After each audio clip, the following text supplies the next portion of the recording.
Welcome to Wise Fish Chess Academy. We get another interesting video, again featuring Nodibek Yakubboev and Ravish Babu Viashali with the black pieces.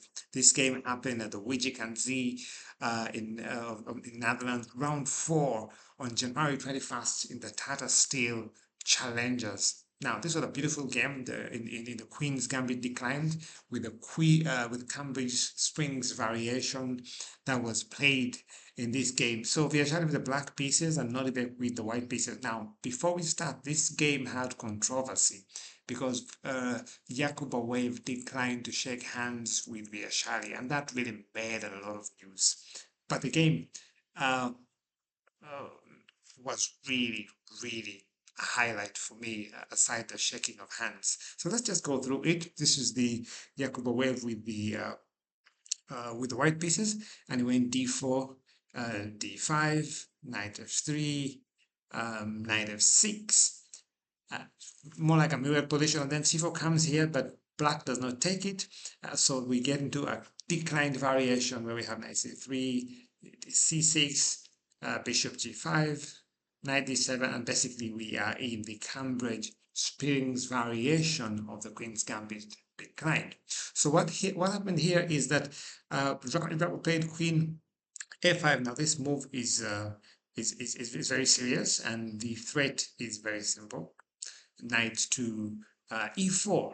However, with what Nodibek played, this is really routine stuff from him. He plays knight d2, and all of a sudden the pin of the queen on the knight on c3 is no longer as powerful as we thought before. And also that nullifies the strength of knight e4 for black. So knight d2 is a very popular move, and I think one of the strongest moves on the board. Black finally takes the pawn at that point. Now white, of course, has the option of taking with the bishop, with the knight. With the bishop, of course, if he wants to castle immediately. But then, of course, you can see that the queen is holding out to this bishop, so you have to really be careful. In light of that, Yakubboev captures the knight first. The knight captures, then knight attacks queen. Now black has a number of options, including a risky queen b4, not recommended really, and maybe queen c7. Queen d8 doesn't make any sense, but the queen would have just gone back to the square where it originally was, and it would have basically have underdeveloped yourself in the process. So after knight went to c4, queen went to c7, and again here routine stuff. Get your rooks to the open file, and queen rook c1 is a standard move, easy to calculate.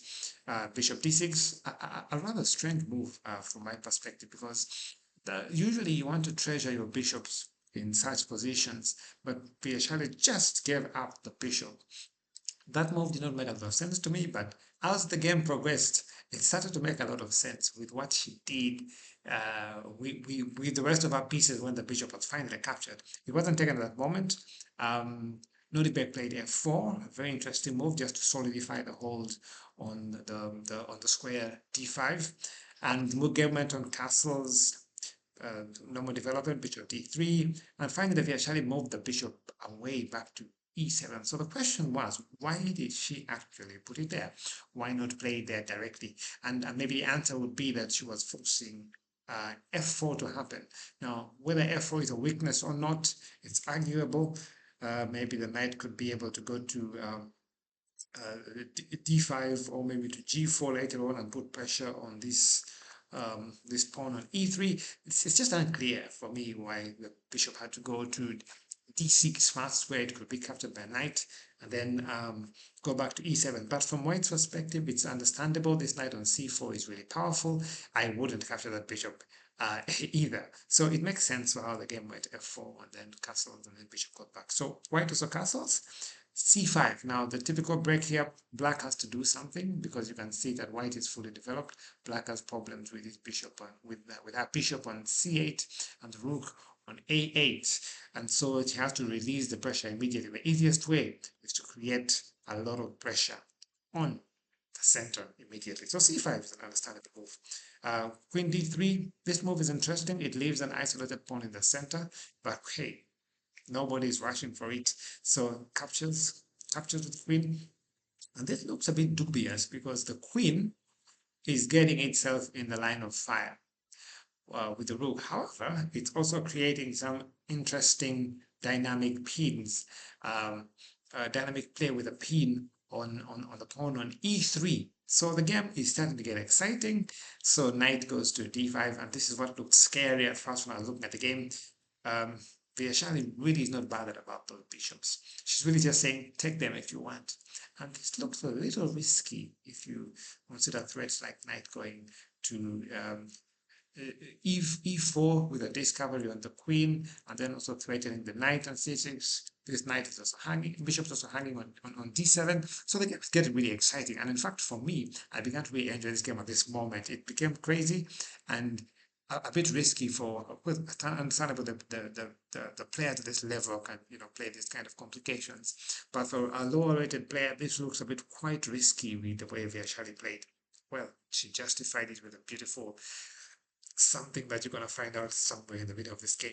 So the game went on. Rook c2, rooks to the open piles them. Viashali moves away. The queen still stays in trouble, and the queen really looks like it's in real trouble. But somehow, she just gets out. So a prophylactic move, king h1, just get out of the pink thread so that you can, move again. Now look at the evaluation bar. The evaluation bar suggests that black is now slightly better. And this is strange because it looks like black is crumbled. But look at the position of black's bishops now. Look at this weakness on e3. And all of a sudden, it's strange that black is better in this position. Just hard. So this is what happens anyway.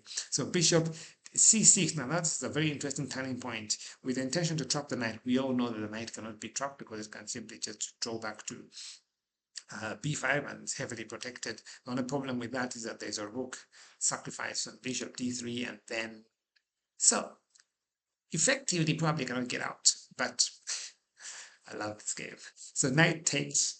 Pawn takes, the knight seems to be trapped, but of course it can go to a6. Now black has a weakness on c6, but still black is better somehow.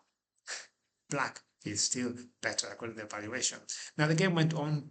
White put a lot of pressure on that square. Viashali, no panic. If you watch the video, she had no panic on her face at all. I think she just knew she had better. The evaluation bar says everything is equal. But hey, let's see what happens. So white apparently played a lot of things, and then this ingenious move, knight to g4. Now, it looks like nothing is really happening. But what's happening? First knight can take on e3, and then the knight on e5 on d4 is hanging. But again, they are very interesting threats. Later on, you can have a knight coming to f2. But also the king needs to be careful because there's a background rank idea. So if white piles all their pieces to hit at the pawn on c6, then this rook is just waiting to do a discovery there. So it's pretty tricky now. White has to defend this whole setup at the moment.